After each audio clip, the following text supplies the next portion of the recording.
Coyote illuminator. It uses a QuickTime bell housing, McLeod RXT street twin clutch.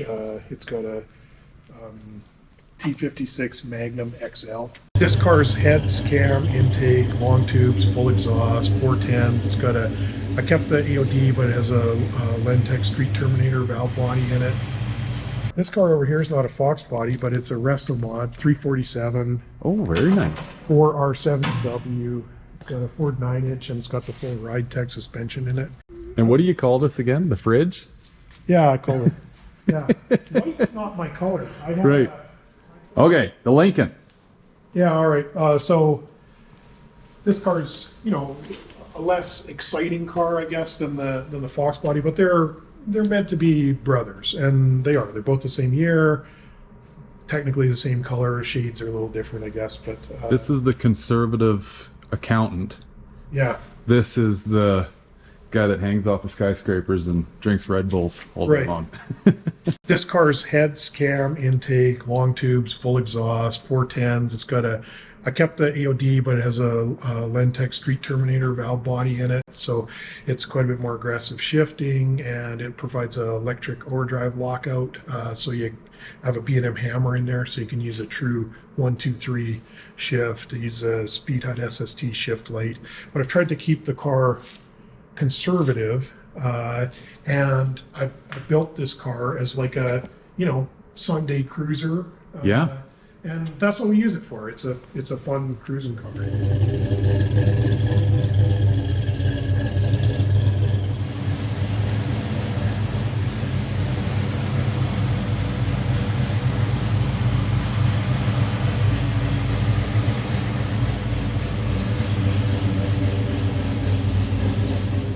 Nice and comfy.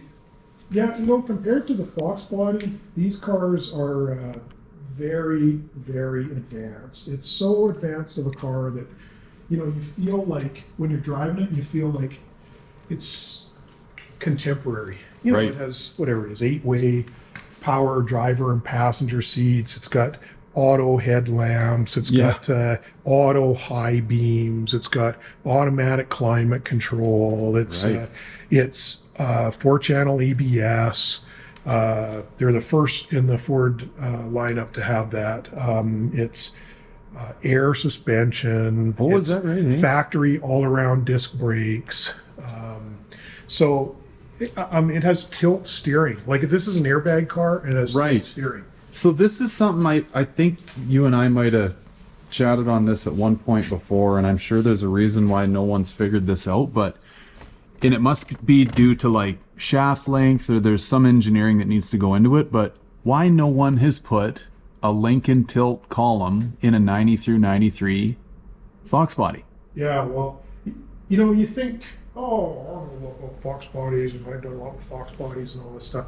You're never so smart that there isn't something to learn. And to be perfectly honest, one of the surprises when I got this car is it had tilt steering. Yeah. And I thought all these years, you know, they deleted tilt as an option on the Foxbody when they went to airbags, and I thought Ford just couldn't make it work with that airbag system.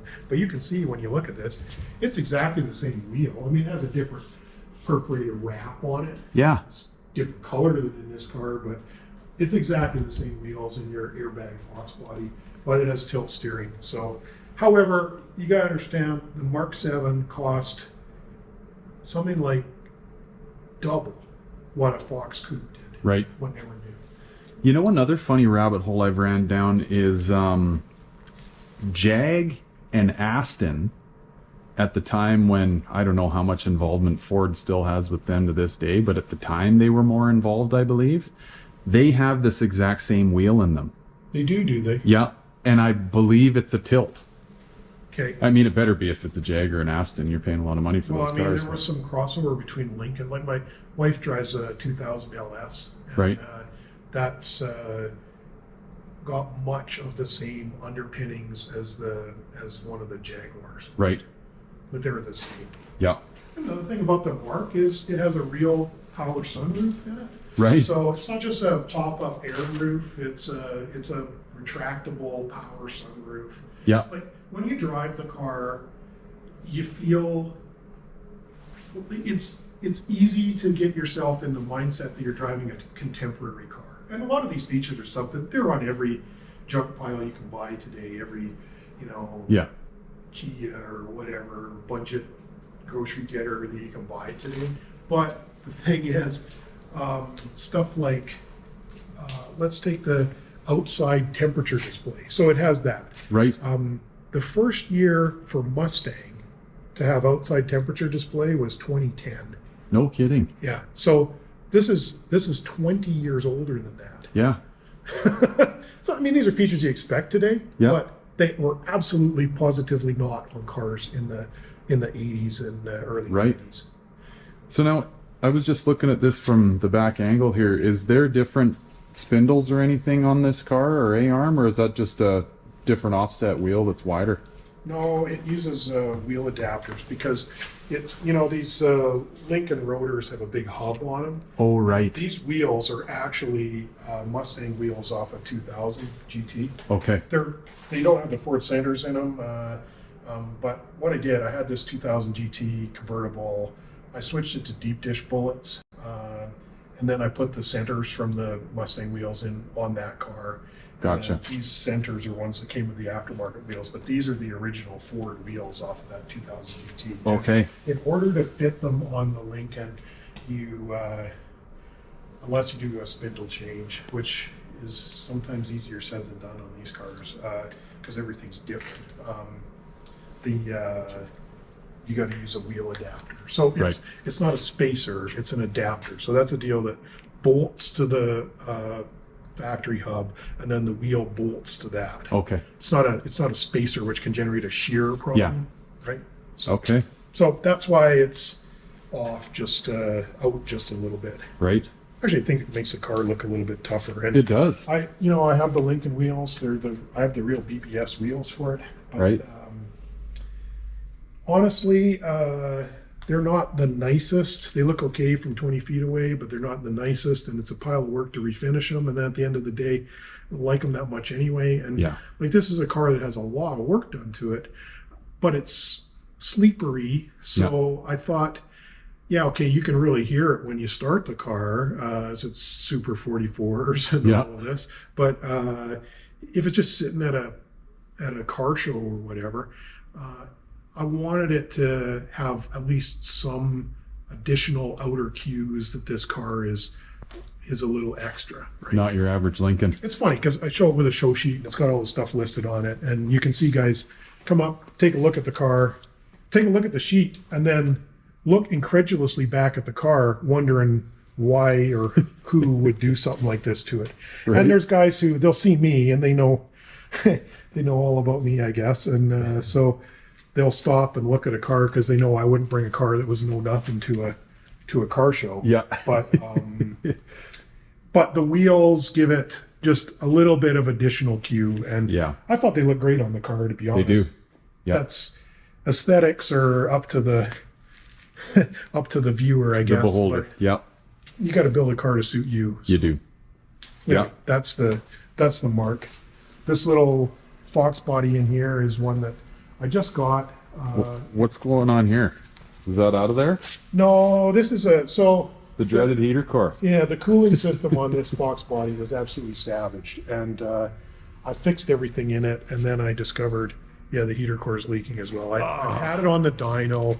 I haven't posted on my channel the dyno results yet because I've kind of been distracted with some other things going on in my life, but I have dyno results on it and a bunch of comparative tests for little various modifications you might do, easy modifications. But anyway, I realized then there's coolant pouring out of the condensation trap on the heater box, so the heater core is screwed.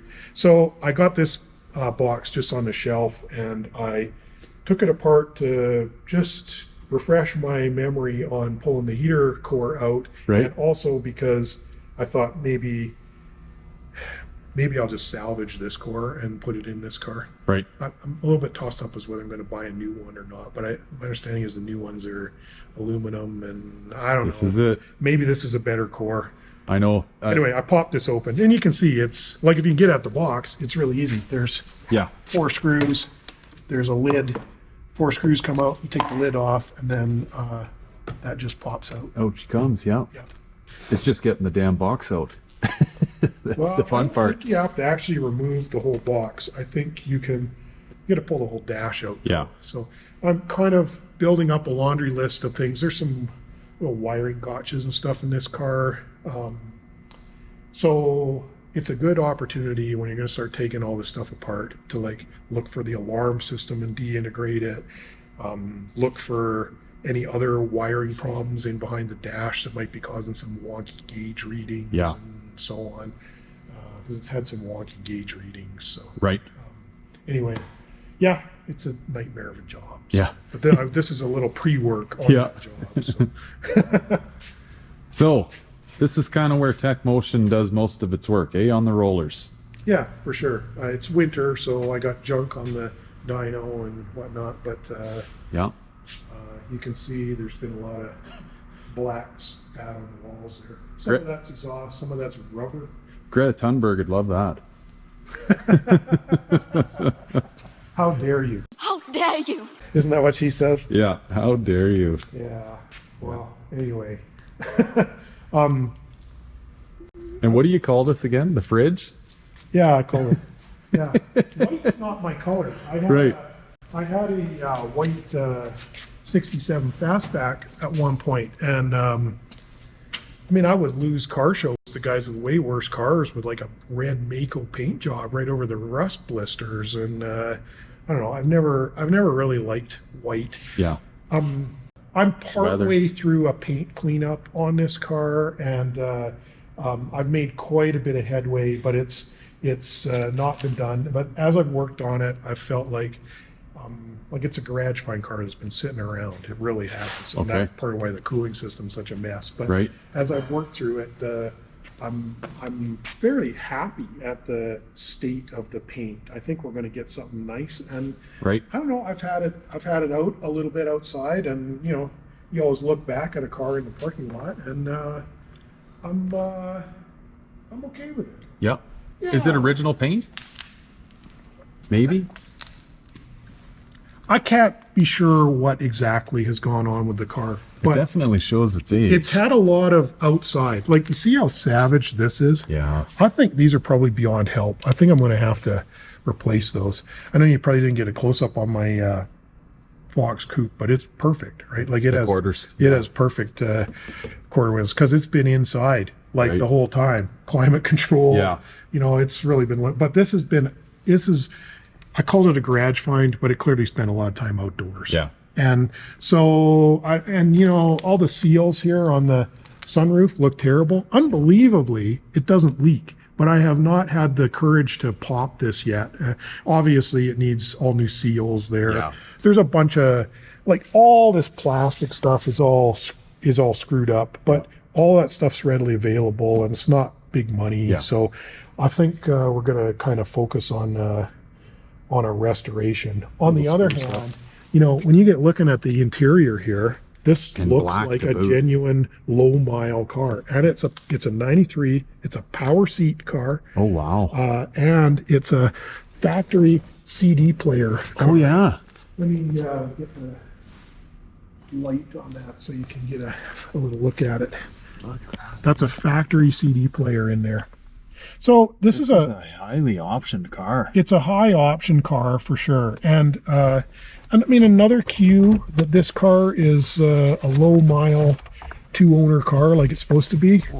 It's got all that stuff. And it has stuff like the hatchback rollout cover. Oh, yeah. And it's got the bag for the sunroof. Holy. All that stuff is always gone. Yeah. Always. Lost. So the story is that the guys I bought this car from have had the car since, for 25 years. Right. And the guy bought it for his daughter. This is the story anyway. Yeah. He bought it for his daughter, and his daughter drove the car. And there's a lot of things on this car that correlate to that kind of a history. Yeah. There's some funny stuff I said, the cooling system was all savage, so it's got new thermostat, new water pump, new radiator, and it's about to get a new heater core. Yeah.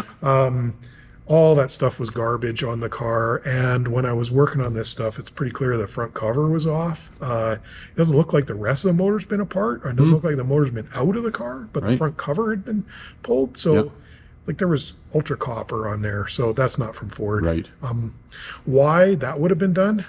Yeah, who knows? Who knows? And you always wonder when you buy a car like this, I don't know what it says on the clock, like 120K or something like that. Oh, yeah. It's low. That's K, so whatever that is, like 60,000 miles, or something. It's a automatic car, and I think in the past, cars like this, automatic, high option cars, have not been in vogue because all guys want to do is go a tenth quicker. But I'm telling you, there are a lot of guys getting older, like me. I'm fortunately in good physical health, but there are lots of guys, you know, they're starting to have problems with their legs. I just talked to a guy the other day from Arkansas, called me because of the channel and wanted to talk about Mustangs, and he's kind of in that boat where you know, he doesn't really want to drive a heavy clutch car anymore. And so as you move into an era where these cars are largely being used as nostalgia cruisers, I think that high option automatic cars are going to be worth more. And they're going to appreciate disproportionately because, let's get real, they're nicer cars to drive around in. They're not as quick. But they're nicer cars to drive around in. And anyway, if you want to do some bracket racing, you know, you win a bracket race with an automatic. So, and is it stock for the most part then? Oh, this car is so stock, it's not even funny. Is that right, hey? You see this? That's the air silencer. Holy Dyna. So that's vintage parts right there, boy. Yeah, so one of the things that I have been doing here and that I've dynoed is I dynoed the 10-minute tune-up on the car. So I have results of that, and then I have results of like what would a dyno tune do on the car with no parts, and very cool. So I have all that done and I have it committed to film, but it's finding the time to edit it. But this car is so stock, it had the rubber wrap on the distributor. I think that's in the parts box. Oh, and she had an alarm in her. Oh yeah, the coil cover, starter solenoid cover, coil cover, whatever. All that stuff is on the car. It couldn't possibly be more stock. And I don't know, there are some videos of the, you know, when I first got the car, it's all cobwebs underneath, and like it really have been sitting for quite a few years. This car over here is not a Foxbody, but it's a Resto Mod 347. Oh, very nice. 4R7W. It's got a Ford 9-inch and it's got the full Ride Tech suspension in it. No kidding. Holly Sniper. Oh yeah, look at that, eh? Dakota digital cluster. All kinds of fun bits and pieces underneath. Is that an unobtainium exhaust kit? Oh, it's not a kit, it's a custom. Well, yeah, I shouldn't call it a kit. That's doing it a disservice. Yes, but yeah, you see it. Well, right, you can see in there. Let me grab the flash. Well, the reason I ask is because you can barely see the welds. They're so beautiful. Yeah. Rear disc brakes. Yeah, that's very pretty. Look at that. Holy. Unbelievable. I mean, this Ride Tech setup is a real pain to get the exhaust over the axle. So I got Chris to do it for me. He doesn't do a lot of like stainless steel. He works a lot in titanium, right? Right. This is stainless steel, and it's a Mustang, not a McLaren or whatever. But you know, we're friends, have been for years, and so he takes pity on me sometimes when it comes to projects like this, and helps you out. On the other hand, this is a very nice car and a very special car, so it got a very nice exhaust on it. Those commercial mufflers, like they're Magnaflows, but subframes. Yeah, I'll say. And I got Chris to, like, this Ride Tech setup, they think you're just gonna bolt this in, but there's no way that that's a good plan. So I got him to come and weld in there's a subframe here, Okay, that's used for the 4-link, and and there's tabs you got to have put on the housing. So I got him to come and do that welding here. Right. He made a shop visit, and I promise you, he doesn't make shop visits. Yeah. Well, he's pretty busy, that fella. Yeah. Like this is a proper car. This is a no messing around car. That looks like a factory cluster, but it's a Dakota Digital RTX. Oh, wow. And so that's got screens on it, and it's all integrated with the quick Ford transmission controller. I built a custom box to feed the Ford digital transmission range sensor data into the Dakota Digital. Like it's a custom microcontroller box, custom software, special for this project. There's lots of 3D printed stuff on this car. Like you see that? Oh yeah. That button down there, that assembly is the overdrive on-off button. Because on a 470W or AODE, there's only 3 shifter positions, and then there's electric control for overdrive. Right. So that's how it's done on this car. There's a 3D printed mount set up for the sniper screen. Yeah. And I've been working on this to try and get something that I could use for these screens. It's the same screen on Terminator X and whatnot. Right. So I'm working on something for that for Foxbody, but I've never been completely satisfied that it stays in place and that it's strong enough and that it can handle the temperatures and so on. However, this under dash setup for a resto mod like this is working good. Out of the sun and and it's got the 9-inch setup is all hybrid on this, and amongst other things, I don't have them here because they went with the axles, but there's 3D printed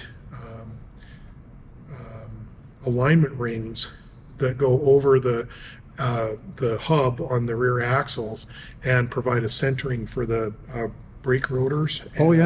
And for the wheel setup. Right. So, and that has been on there a couple or 3 years and is working good. Very cool. Another thing that's 3D printed on here, we just finished this electric fan project. There's a video on my website on this. But these fans, if they're just mounted up tight to the radiator, the center of the fan hub actually protrudes, and it can cut the core, right? So this is something you got to watch for when you're doing a custom electric fan setup. Right. I got a whole video on how to do this, and it's for this car, but it's the same thing. Yeah. Whether you got a street rod or a Foxbody or a Chevy or whatever. It applies, yeah. But one of the things I had to do was design a 3D printed spacer here. Oh yeah. So that's made out of ASA, which is a very heat resistant material. Right. It's a pain to print, but there's even another little deal over here. This car has quite a lot of 3D printed stuff on it. This is the low-car dipstick for the transmission. Yep. But if it was mounted tight to the inner fender here, you'd never be able to get that dipstick out. Right. So I made a custom 3D printed spacer, which is matched up to the contour of the fender there, and then that bolts through into the fender, and it keeps this low car stick where you can get at it. Very cool. So there's lots of that kind of stuff on this car. It uses this push button release for the. Oh, neat. Yeah, right, with a little ball. Yeah. Right. That's slick. That way, you get the highest possible filter with your hood clearance. Right. As usual, you'll pop it off on. Yeah. There, just clicks in place like that. Too cool. No wing nut.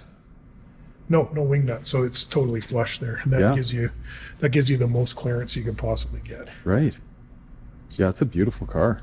The neglected looking little ride in the corner is my street rod. It started life as a factory 5 kit. This car as presented is about 20% factory 5. It's a full-on super modified that's based on that kit. So Right. it's Coyote illuminator. It uses QuickTime bell housing, McLeod RXT street twin clutch. It's got a T56 Magnum XL, which at the time I think was about the toughest synchromesh H pattern shifted transmission, manual transmission you could buy for a car. Right. You can see little goodies like the two-step control on there. Oh yeah. So it has that on there. It's got custom programming with Ford Control Pack. Okay. So I mean, obviously I did the custom programming. Well, this thing performs quite well, both straight line and in the corners. I've seen your videos of you putting this thing through its paces. There's lots of video of the car in action. I went 1165 at 114.50, I guess, in the quarter in Medicine Hat. And I mean, you got to understand, these are all high tracks here in Alberta. This is a elevation. car that, if we took it down to Mission, well, if I lived down there at Mission, or take your pick, like Houston Raceway Park or Sea level stuff. any of that kind of stuff, even maybe like Gateway in St. Louis, which is like 500 feet. I feel like I would get a 1099 pass on this car at a track like that if I lived there and I was taking it all the time. Right. I'm sure I would get it wrung out.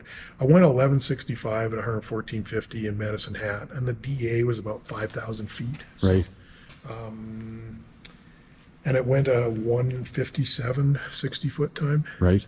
which that surprised me the most, I guess, because it's set up for road race, so the suspension's really heavy, and it's just not very pliable.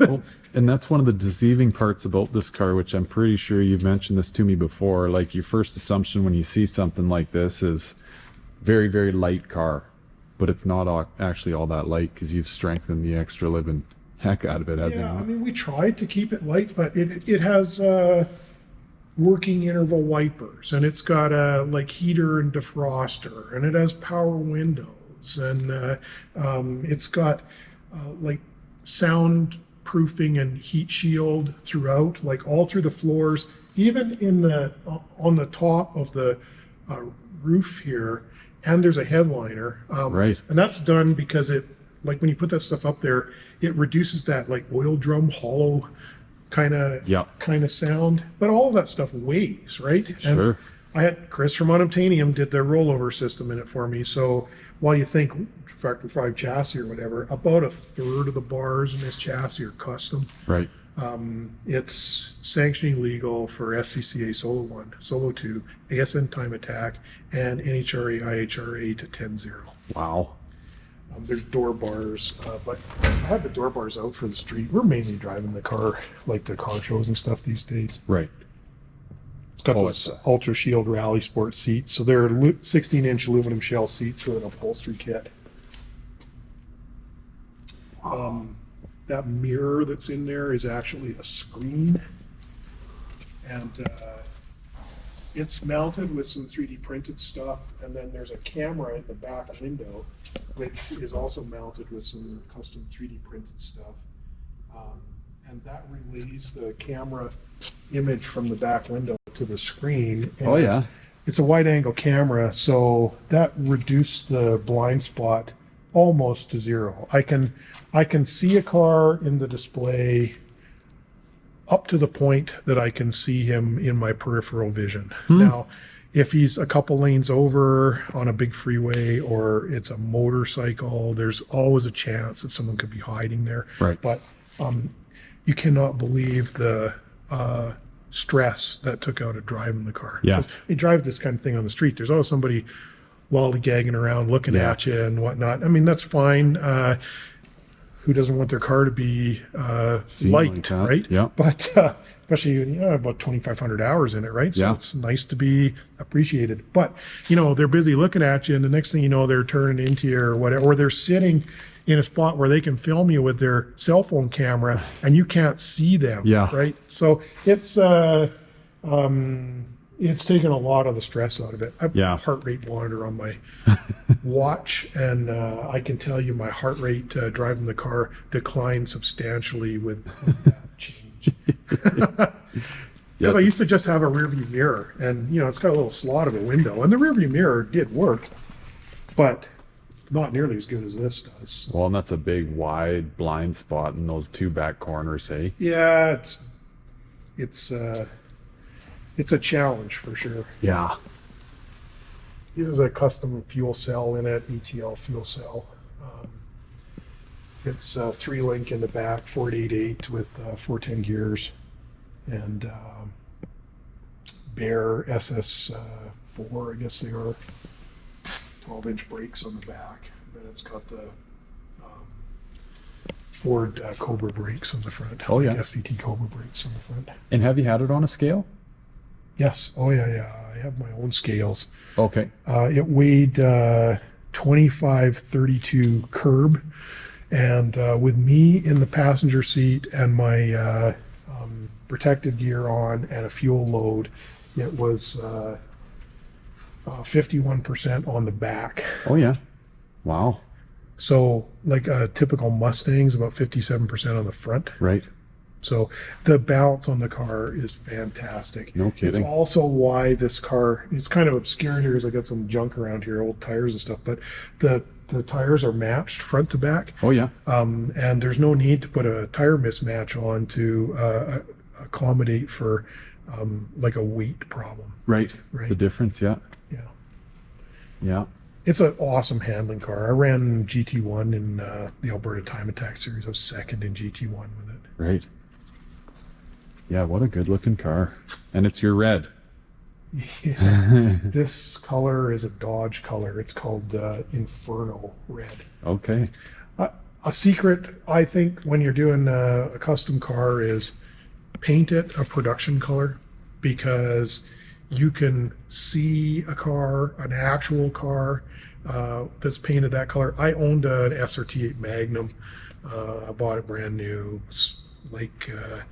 There were 666 total SRT8 Magnums painted Inferno Red. Right. I think that year there was only 133 or something SRT8 Magnums made for Canada. Yeah. Anyway, whatever. I owned the car and it was this color, and so I'd seen it under all kinds of different lighting conditions and weather conditions and whatnot.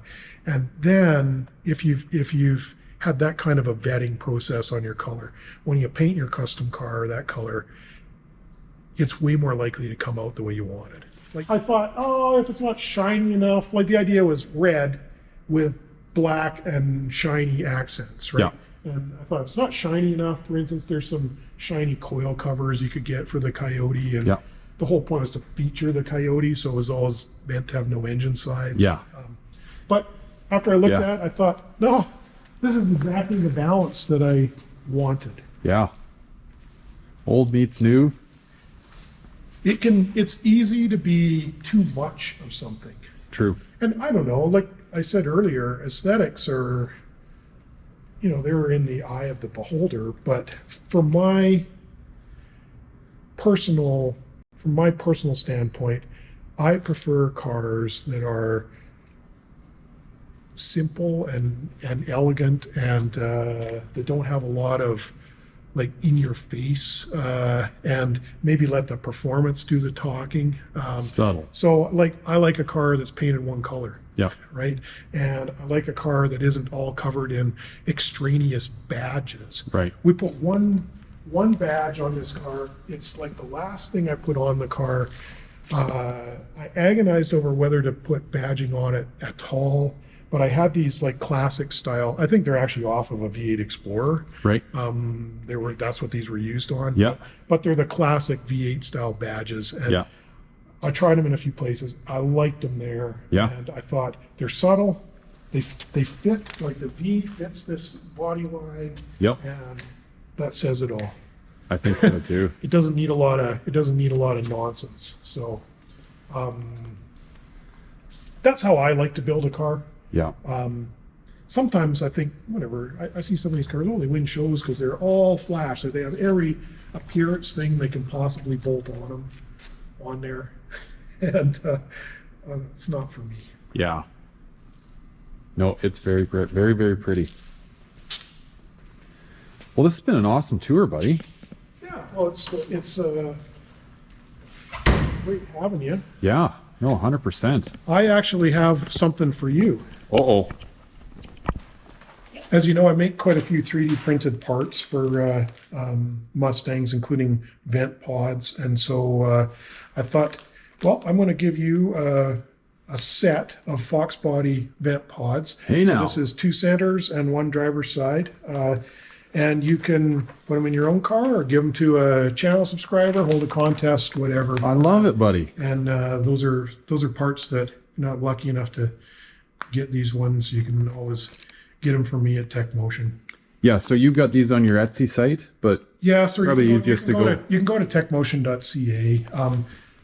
Listen, if you're a Canadian, Etsy has kind of screwed up their sales tax system in Canada, and so I implore you, if you're a Canadian, just call me at the shop, and it's a better deal because the way Etsy changes stuff around, there's no way for me to account for the sales tax across the country anymore. You have to supply a tax-in price. And so anyway, if you're an American, no problem, because you get shipping included and everything straight on that end of it. But if you're in Canada, it's kind of a mess because I'm a legitimate business with a GST, HST number. Yeah. Anyway, call me at the shop. Any of the parts that are on the Etsy store, you can buy direct. Yeah, these look awesome, buddy. Yeah, they're very popular, and they're designed to pop out your AC vent and put a 2 1/16 gauge in. And Beautiful. It's a really unobtrusive way to do it. Like I said, I like a car that's sleepery and doesn't have a lot of doodads and gewgaws to distract from the car itself. And this also is non-intrusively. You don't have to drill holes. You don't have to damage your dash or any of that kind of stuff. So it's a good way to go. Plug and play in the driveway. I think that's one of the biggest things, right? Yeah, I have a video on my website on the full install of gauges in the with the center pods. I mean, that's right. Don't get your hopes up. Like, installing gauges on one of these cars is not a 2-second job, because you got to run wiring, you got to put sensors on, and all of that. But I'll tell you a little secret about these. Every time I do gauges, you always end up with some kind of screw up where the gauge doesn't quite work right. And like in the car that I featured in the video, one of the gauges didn't light up. Like, the gauge worked, but the light didn't work. And so you got to take it apart and figure out what's wrong. And it just turned out there was a wire loose on the air autometer light assembly. And so it wasn't even anything I wired that was wrong. But I mean, whatever, anyone can make a mistake. But when you do it with most of these systems, now you got something that you had to put screws in and whatnot. And you got to take a whole bunch of stuff out, and it's all like, every time you're taking this stuff in and out, you're damaging things. With this, because the gauge is all bolted into that pod, and the vent will just pop out. It made it really easy to troubleshoot that gauge problem. So it's not something I had anticipated when I built them. I'm like, well, this is so much easier to solve this problem than any other gauge pod system I've used, because it just pops out, and then when the problem's solved, pops back in. That's slick. No, I appreciate this, buddy, for sure. Yeah. So Matthew's got his own YouTube channel, so you can check him out on YouTube. Obviously the website, Tecmotion.ca.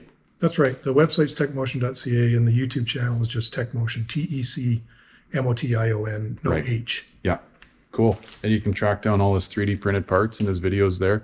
Lots on this coupe on that channel. And there's actually quite a bit in the bottom end of your channel, right? Like older videos that... Yeah, I mean, originally, like, I've had the channel since YouTube was new.